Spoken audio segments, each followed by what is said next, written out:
तो मूवी की शुरुआत होती है 1992 के लॉस एंजलिस में, जहाँ एक मर्सर नाम के आदमी को चाइल्ड प्रोटेक्शन वालों की कॉल आई। असल में मर्सर ने हाल ही में अपने बेटे एंटनी की कस्टडी ली थी, जिसके चलते ही चाइल्ड प्रोटेक्शन वाले उसे कॉल कर रहे थे कि तुम अपने बेटे का ध्यान ठीक से रख रहे हो या नहीं।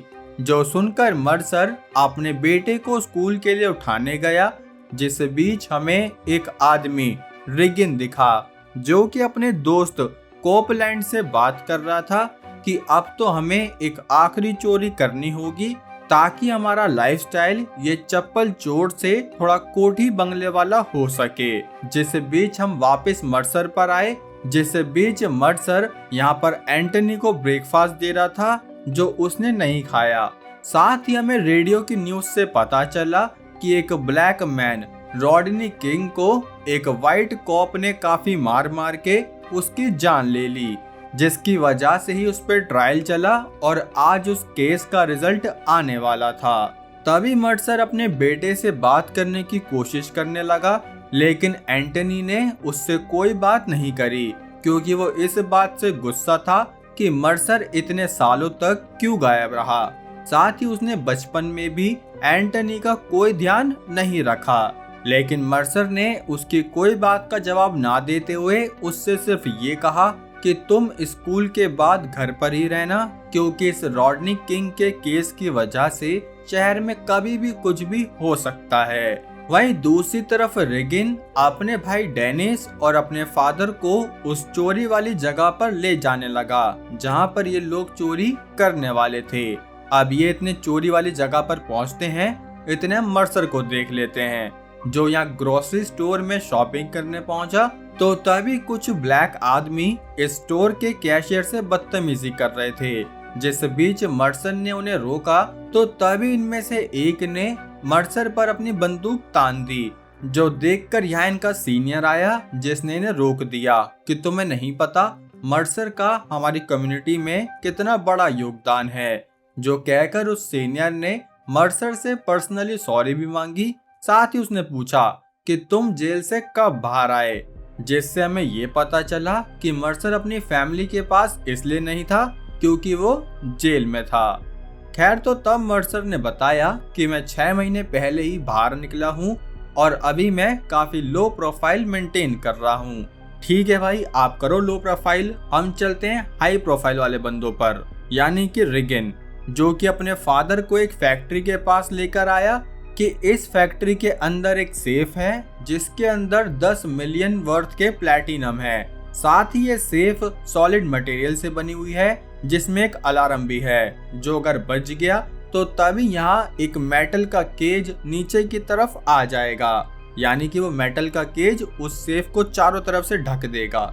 तो अब रिगिन के फादर ने इस चोरी के लिए मना कर दिया क्योंकि ये चोरी एक तो काफी बड़ी थी और दूसरी चीज इन्होंने पहले कभी ऐसी चोरी नहीं की, तो इसकी वजह से ये लोग फंस सकते हैं क्योंकि यहाँ सिक्योरिटी कैमरा और बहुत सारी चीजें थी। जो सुनकर रिगिन को गुस्सा आया, लेकिन फिर भी वो चुपचाप अपने फादर और भाई के साथ वापस घर पर आ गया।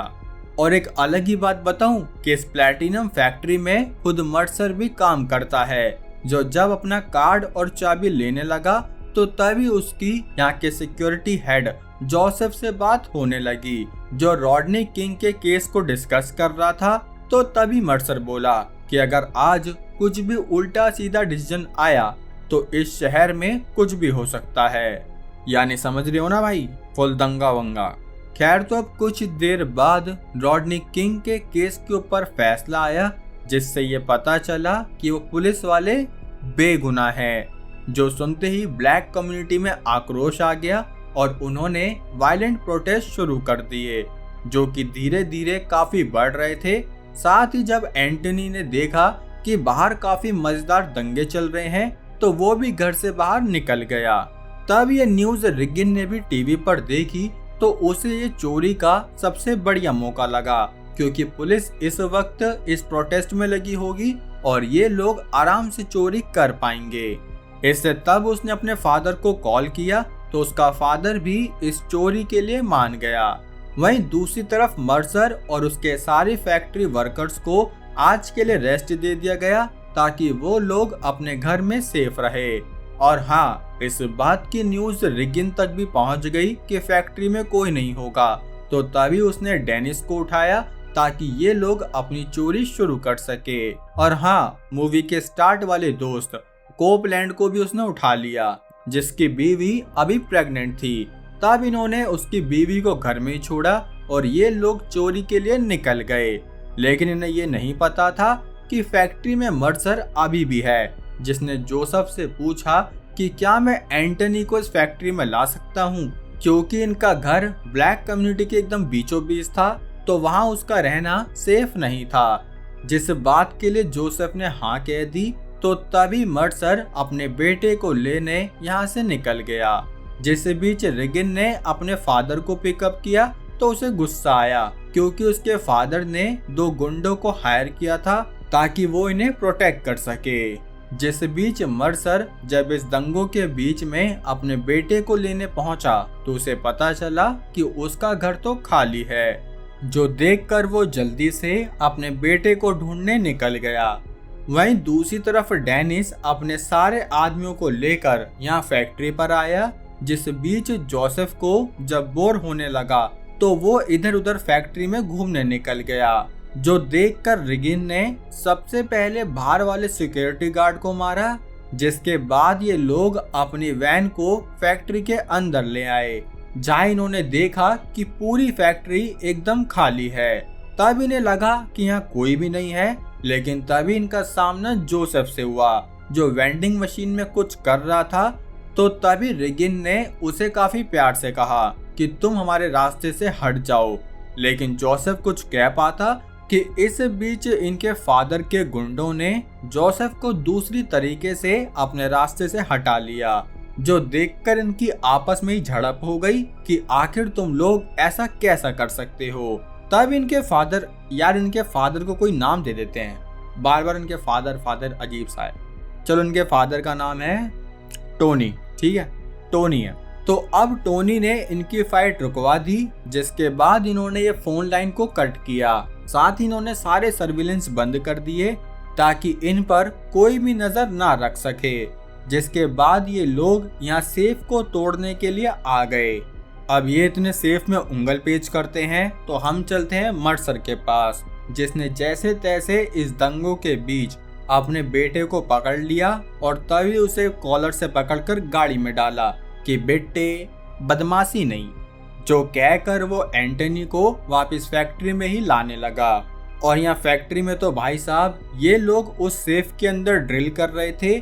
जिस बीच जोसेफ को जैसे ही होश आया तो उस बेचारे ने रेंगते ही यहाँ सिक्योरिटी बटन दबा दिया, जिसकी वजह से वो मेटल का केज ट्रिगर हुआ तो उसने नीचे आना शुरू कर दिया, जो देखकर रिगिन ने जल्दी से इस फोर्क लिफ्ट वाली गाड़ी को नीचे लगाया ताकि वो केज बीच में ही रुक जाए। लेकिन इस कलेशबाजी के बीच कोपलैंड की टांग उस मशीन के नीचे आ गई, जिसकी वजह से वो बेचारा यहीं फंस गया।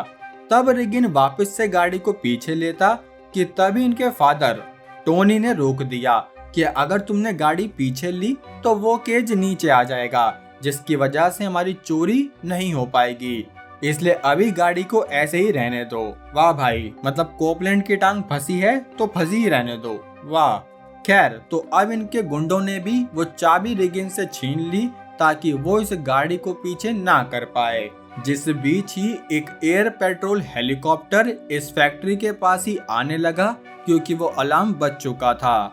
जिस बीच यहाँ एंटनी मर्सर की कार से निकलना चाहता था ताकि वो इस प्रोटेस्ट में हिस्सा ले सके, लेकिन मर्सर ने उसे गाड़ी में ही रहने को कहा, जहाँ वो बोला कि जरूरी नहीं, जो हम चाहते हैं अगर वो नहीं हुआ तो हम वायलेंस शुरू कर दे।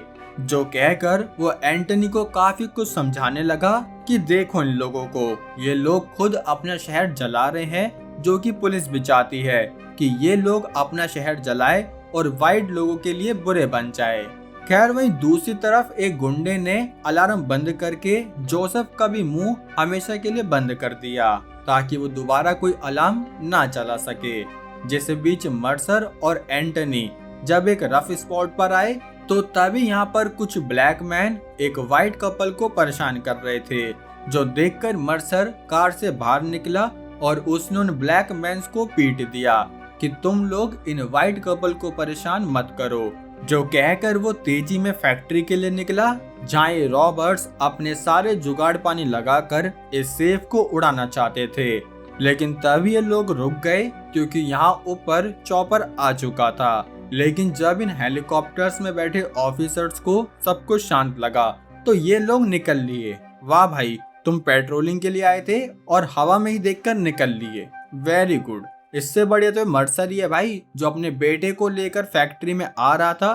तो तभी इन्हें पुलिस ने पकड़ लिया कि तुम लोग कर्फ्यू में कैसे घूम रहे हो। जैसे बीच उन्होंने देखा कि ये ब्लैक है तो चलो भाई इनकी थोड़ी उतारी जाए। जो करने के लिए पुलिस ने इन्हें गाड़ी से निकाला और इनकी गाड़ी की चेकिंग करने लगे, जिसमें जब इन्हें कुछ नहीं मिला तो इन्होंने इन लोगों को यहाँ से जाने दिया।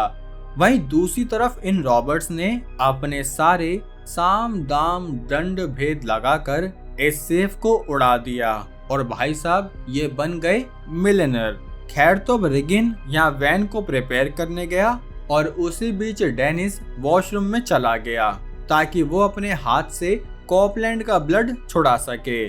और उसी वक्त मर्सर ने भी एंटनी के साथ फैक्ट्री में एंट्री ली, जहां उसने देखा कि मेन डोर का सिक्योरिटी गार्ड गायब है, जो कि उसे काफी अजीब लगा। लेकिन फिर भी वो एंटनी को लेके फैक्ट्री में घुस गया, जहां एंटनी सीधा वॉशरूम की तरफ भागा क्योंकि उन भाई साहब को हल्का होना था। लेकिन एंटनी का सामना डेनिस से हुआ, जिसने तभी के तभी उस पर गन पॉइंट कर दी। जिस बीच मर्सर ने देखा कि जोसेफ तो मरा हुआ है, इसलिए तब उसने जोसेफ की गन लेकर आगे बढ़ना शुरू किया, जहां उसने एक गुंडे को शूट किया और यहां से एंटनी की तरफ भागने लगा। लेकिन एंटनी वॉशरूम से गायब था, इसलिए तब वो लोडिंग डॉक की तरफ भागा, जहां उसने एक दो गुंडों को धक्का भी दे दिया। जिस बीच जब पार्किंग के पास उसे रिगिन दिखा तो तभी वो रिगिन में एक पंच मारकर उसे अपने साथ ले गया। वहीं दूसरी तरफ डेनिस एंटनी को टोनी के पास लाया, जहां टोनी उससे पूछने लगा कि आखिर तुम यहाँ क्या कर रहे हो। और तब बेचारा कोपलैंड रो रहा था क्योंकि उसकी टांग इतनी देर से फंसी हुई थी। वैसे फंसी क्या भाई, कटने ही वाली है। खैर तब मर्सर भी रिगिन से बातचीत करने लगा कि बताओ तुम लोग यहाँ क्या कर रहे हो। लेकिन जब उसे कुछ नहीं पता चला तो वो समझ गया कि ये लोग यहाँ प्लैटिनम चोरी करने आए हैं। इसलिए तब वो यहाँ से सेफ रूम की तरफ आया, जहाँ उसने देखा कि टोनी उसके बेटे को धमकी दे रहा था। साथ ही कोपलैंड अपनी टांग की वजह से चिल्लाने लगा, जो टोनी के लिए काफी इरिटेटिंग था। तो उसने तभी के तभी कोपलैंड में इतनी बंदूक मारी कि भाई का कोप और बचा हुआ जो है वो अलग ही हो गया। खैर तब ये सीन एंटनी के लिए काफी ट्रॉमा वाला था। जिस बीच एंटनी ने बताया कि मैं तो यहाँ अपने फादर को ढूंढने आया था, जो कि यहाँ काम भी करते हैं। तब ये सुनकर टोनी को लगा कि चलो भाई इसे जाने देते हैं, इसलिए उसने एंटनी को यहाँ से भेजा ही था कि इसी बीच एक थग ने आकर बताया कि किसी आदमी ने रिगिन को पकड़ लिया है। जो सुनकर टोनी ने जल्दी से एंटनी को अपने पास बुलाया। साथ ही वो उसे गाली बकने लगा कि तुमने मुझसे झूठ बोला। इसलिए अब उसने डिसाइड किया कि वो एंटनी को यूज करके रिगन को अपने पास वापस लाएगा। जो डिसाइड करके उसने अपने गुंडों को यहाँ से भेजा ताकि वो लोग वैन की चाबी को ढूंढ सके। जिस बीच मर्सर भी यहाँ रूम से निकलकर ऊपर छत पर पहुंचा ताकि वो उस पेट्रोलिंग हेलीकॉप्टर को रोक पाए, लेकिन उन लोगों ने तो भाई साहब छोड़ो। खैर तो तभी यहाँ एक गुंडे ने मर्सर को पकड़ लिया, जहाँ वो उसे पीटने लगा क्योंकि उसे वैन की चाबी वापस चाहिए थी।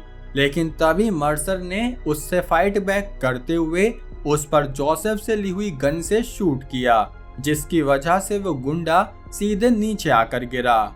जो देखकर टोनी ने ऑर्डर दिया कि जल्दी से पकड़ो उस आदमी को। दूसरी तरफ मर्सर वापस रिगिन के पास आया, जहां उसने रिगिन को खोल दिया। साथ ही उसने बताया कि तुम्हारा बाप काफी हर्टलेस है क्योंकि उसने ठीक मेरे सामने ही ब्लैक मैन को गोली मारी है।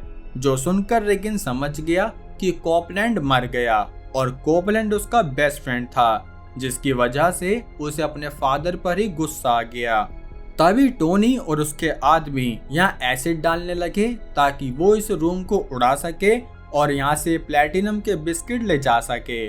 जिस बीच डेनिस एंटनी के पास बैठकर उससे पूछने लगा कि बताओ रिगिन कहाँ पर है, लेकिन एंटनी ने साफ कह दिया कि मुझे रिगिन या किसी के बारे में भी कुछ नहीं पता।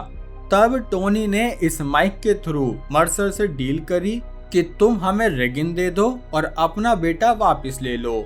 जो सुनकर रिगिन ने खुद मर्सर को ही सावधान रहने के लिए कहा कि एंटनी एक गवाह है और मेरे पापा कभी किसी गवाह को नहीं छोड़ते। जिसकी वजह से मर्सर ने कहा कि ऐसा है तो तुम मेरी मदद करो, जिसके लिए रिगिन भी मान गया क्योंकि उसके बाप ने उसके बेस्ट फ्रेंड को मारा था।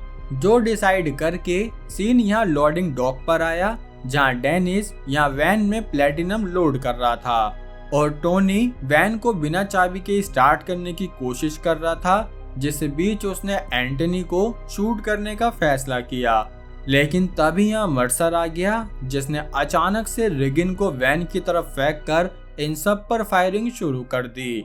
जिस फायरिंग में बेचारा डेनिस मर गया और एंड में रिगिन ने डेनिस की मदद करते हुए उसे वैन में लिया। जिस बीच मर्सर और एंटनी इस वैन में घुसकर उस प्लेटिनम के साथ भागने लगे। तब अपना प्लेटिनम जाते देख टोनी और उसका एक गुंडा इनका पीछा करने लगे। जिस बीच रिगिन ने देखा कि डेनिस ने दम तोड़ दिया है, जिसकी वजह से उसका दिल और टूट गया, तो उसने वैन का दरवाजा खोलकर अपने बाप की गाड़ी पर ही शूट करना शुरू किया, जिसकी वजह से उस गुंडे ने रिगिन की छाती में ही शूट कर दिया। लेकिन मरते मरते रिगिन ने भी इनमें से एक गुंडे को मार दिया। जिस बीच ये गाड़ी इन गन शॉट्स की वजह से इतनी डिस्ट्रैक्ट हो गई कि आगे जाकर ये वैन क्रैश हो गई। तब एंटनी कार से बाहर आया, जहां उसने देखा कि उसका ये कीमती प्लेटिनम अब ग्राउंड पर गिरने की वजह से गोबर बन चुका है, जिसकी वजह से उसने गुस्से में रिगिन के हेड में शूट किया। और जब उसने देखा कि मर्सर गाड़ी से बाहर निकल रहा है, तो तभी वो मर्सर को भी मारने सामने आया, लेकिन तभी एंटनी ने उसे पीछे से शूट कर दिया। और भाई के हाथ देख रहे हो, ज्यादा मत हिला। खैर, तो अब मूवी के एंड में ये दोनों पिता और बेटे एक साथ हो गए और यहाँ से गाड़ी में बैठकर निकल लिए। लेकिन आप निकलने से पहले दोस्तों वीडियो को लाइक कमेंट करके जरूर बताना कि कैसी लगी, और चैनल पर नए हो मेरे भाई तो सब्सक्राइब भी कर सकते हो। बाकी अब हम मिलेंगे हमारी अगली वीडियो में, तब तक के लिए जय हिंद।